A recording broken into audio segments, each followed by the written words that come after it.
லைஃப்ல உங்களுக்குன்னு ஒரு கோல் வச்சுக்கோங்க, பெருசா திங்க் பண்ணுங்க, அந்த கோலை ஃபோக்கஸ் பண்ணா கண்டிப்பா நீங்க லைஃப்ல சக்சஸ் ஆவீங்க அப்படின்னு நம்ம கிட்ட ரொம்ப பேர் அட்வைஸ் பண்ணிருப்பாங்க. ஆனா ஜேம்ஸ் கிளியர் அப்படிங்கிற ஒரு என்ன சொல்றாருன்னா, நீங்க கோல்லாம் ஃபோக்கஸ் பண்ண வேண்டாம், உங்களோட ஹேபிட்ட ஃபோக்கஸ் பண்ணுங்க. நீங்க உங்க ஹேபிட்ட இம்ப்ரூவ் பண்ணாலே ஆட்டோமேட்டிக்கா சக்சஸ் உங்களை தேடி வரும் அப்படிங்கறத சயின்டிபிக்கா ப்ரூவ் பண்ணி ஒரு புக்ல சொல்லியிருக்காரு. அந்த புக்கோட நேம் அட்டாமிக் ஹேபிட். இந்த புக்ல உள்ள 4 கீ பாயிண்ட்ஸ் பத்தி தான் இந்த வீடியோல நம்ம பார்க்க போறோம். First one, improve 1% every day. Second, focus on your system. Third, identity-based changes. Fourth, how to build a habit. First one, improve 1% every day. எப்பவும் போல ஒரு சின்ன ஸ்டோரியில இருந்தே பார்க்கலாம். ஒரு பிரிட்டிஷ் சைக்கிளிங் டீம் ரொம்ப வருஷமா டூர்னமெண்ட்ல வின் பண்ண ரொம்ப கஷ்டப்பட்டு இருக்காங்க. என்னதான் ஹார்ட் ஒர்க் பண்ணாலும் அவங்களால மேட்ச்ல வின் பண்ணவே முடியல. அந்த டீமோட கமிட்டி எல்லாமே இதுக்கு மேல என்னடா பண்றது அப்படின்னு திங்க் பண்ணிட்டு இருக்காங்க. 2003ல டேவ் பிரேல்ஸ்ஃபோர்ட் அப்படிங்கிற ஒரு கோச் அந்த டீமுக்கு அப்பாயிண்ட் பண்றாங்க. அவர் இம்ப்ரூவ் 1% எவ்ரிடே அப்படிங்கிற ஸ்ட்ராட்டஜியை கையில் எடுக்கிறாரு. ஒவ்வொரு நாளும் சின்ன சின்ன இம்ப்ரூவ்மெண்ட் அந்த டீமுக்கு சொல்லி கொடுத்துட்டே இருக்காரு. அவங்க டிரைவ் பண்ற சைக்கிளோட டயருக்கு ஆல்கஹால் எல்லாம் போட்டு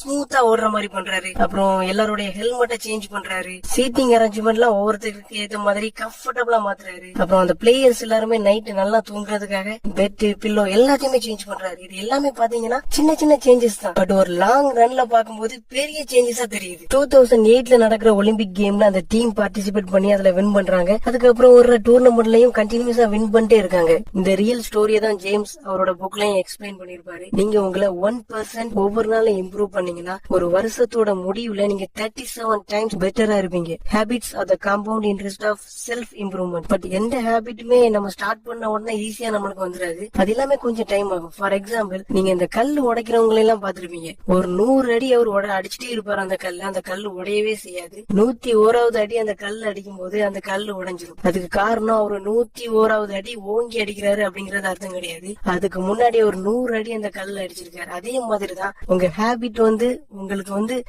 ஈஸி ஆகுறதுக்கு கொஞ்சம் டைம் ஆகும். பட் நீங்க அது வரை வெயிட் பண்ணணும். ஃபார் எக்ஸாம்பிள், நீங்க ஜிம் போய் ஃபிட்டா இருக்கணும் அப்படின்னு சொல்லிட்டு ஜிம்ல ஜாயின் பண்றீங்க. ஒரு 3-4 மாசம் நல்லா ஹார்ட் ஒர்க் பண்றீங்க. பட் உங்க உடம்புல எந்த சேஞ்சஸுமே தெரியல. நீங்க உடனே ஜிம் போறதையும் ஸ்டாப் பண்றீங்க. பட் ஆக்சுவலா நீங்க என்ன தப்பு பண்றீங்கன்னா, அந்த கல்லு உடைக்கிறவரு 100 அடி அடிச்சாருன்னு சொன்னல, நீங்க கரெக்டா 100வது அடியில ஸ்டாப் பண்றீங்க. இன்னும் கொஞ்சம் எக்ஸ்டெண்ட் பண்ணிட்டு இருந்தீங்கன்னா உங்க உடம்புல சேஞ்சஸ் தெரிஞ்சிருக்கும். ஆட்டோமேட்டிக்கா உங்களுக்கு ஜிம் போறது பிடிக்க ஆரம்பிச்சிருக்கும். ஈஸியா அந்த ஹேபிட்டையும் நீங்க இம்ப்ளிமெண்ட் பண்ணிருப்பீங்க. Second one, focus on your system. நம்மளோட சிஸ்டம் தான் நம்ம கோல் அச்சீவ் பண்றதுக்கு ரொம்ப ஹெல்ப்ஃபுல்லா இருக்கும். இதுல சிஸ்டம் அப்படின்னு நான் எதை மீன் பண்றேன்னா, changing your physical environment, changing your social environment, your approach towards habit, your strategy towards habit. For example, நம்ம எல்லார் வீட்லயுமே எது இல்லையோ ஹால்ல கண்டிப்பா ஒரு டிவி இருக்கும்.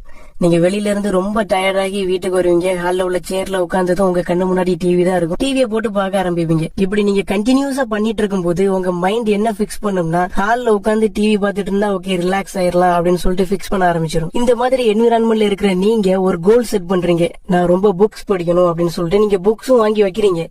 ஆனா உங்க மைண்ட் நீங்க ரிலாக்ஸ் ஆகணும்னா டிவி பார்க்கணும் அப்படின்னு சொல்லிட்டு ஆல்ரெடி பிக்ஸ் பண்ணி வச்சிருக்கு. நீங்க அதை ஃபர்ஸ்ட் சேஞ்ச் பண்ணணும். நீங்க எப்பவாவது லைப்ரரி போயிருந்தா ஒன்னு நோட் பண்ணிருப்பீங்க. அந்த புக் எல்லாம் ரொம்ப நீட்டா அரேஞ்ச் பண்ணி வச்சிருக்கும். நம்மளுக்கு புக் படிக்கிறதுல இன்ட்ரெஸ்ட் இல்லலாட்டியுமே அதை பார்த்தாலே ஓகே ஒரு புக் எடுத்து படிக்கலாமா அப்படின்னு சொல்லிட்டு தோணும்.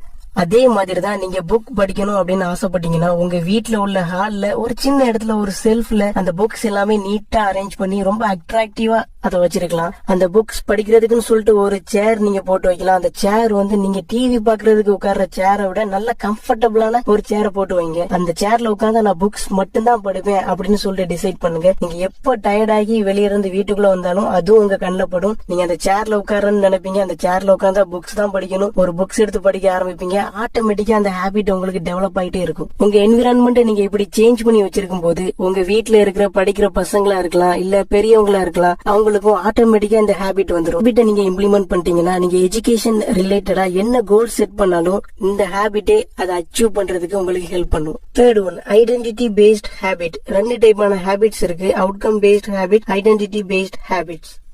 அவுட்கம் பேஸ்ட் ஹேபிட்ல நீங்க என்ன அச்சீவ் பண்ண நினைக்கிறீங்களோ அது ரிலேட்டடா உங்க ஹேபிட்டை இம்ப்ளிமெண்ட் பண்ண ட்ரை பண்ணுவீங்க.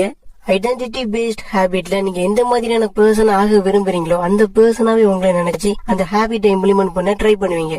நீங்க அவுட்கம் பேஸ்ட் ஹேபிட்டை ஃபாலோ பண்றதா இருந்தா அந்த ஹேபிட்டை அச்சீவ் பண்ணதுக்கு அப்புறம் தான் உங்கள்ட்ட அந்த ஹேபிட் இருக்கு அப்படிங்கறதே நீங்க நம்ப ஆரம்பிப்பீங்க.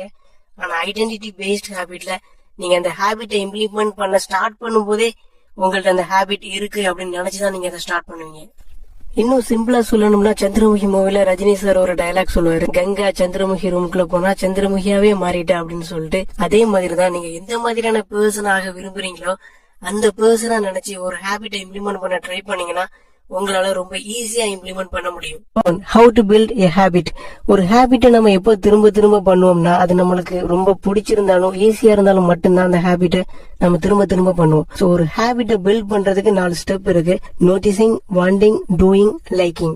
ஃபார் எக்ஸாம்பிள், நீங்க நைட்டு தூங்குறதுக்கு முன்னாடி புக் படிக்கணும் அப்படின்னு சொல்லிட்டு நினைக்கிறீங்க. ஆனா அந்த புக்கை நீங்க வேற ஏதாவது ரூம்ல வச்சிருந்தீங்கன்னா அந்த ஹேபிட்டை இம்ப்ளிமெண்ட் பண்றதே உங்களுக்கு ரொம்ப கஷ்டமா இருக்கும். நீங்க என்ன பண்ணலாம்னா அந்த புக்கை நீங்க படுக்கிற தலையணை பக்கத்துல வச்சிருக்கலாம். சோ நீங்க தூங்க வரும்போது ஆட்டோமேட்டிக்கா அந்த புக்கை நோட் பண்ணுவீங்க. அதை நோட் பண்ணும்போது எடுத்து படிக்க ஆரம்பிப்பீங்க. கொஞ்ச நாள்ல அந்த ஹேபிட்டும் உங்களுக்கு டெவலப் ஆயிரும்.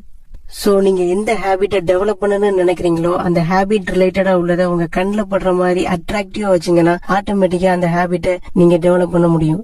அதே மாதிரி நீங்க ஒரு பேட் ஹேபிட்டை விடணும்னு நினைக்கும் போது அந்த ஹேபிட் ரிலேட்டடா எதுவுமே உங்க கண்ணில் படுற மாதிரி வைக்க கூடாது. அப்படி பண்ணும்போது நீங்க அந்த ஹேபிட்டை மறக்கிறதுக்கு அது கண்டிப்பா ஹெல்ப் பண்ணும். Change your habit, change your life.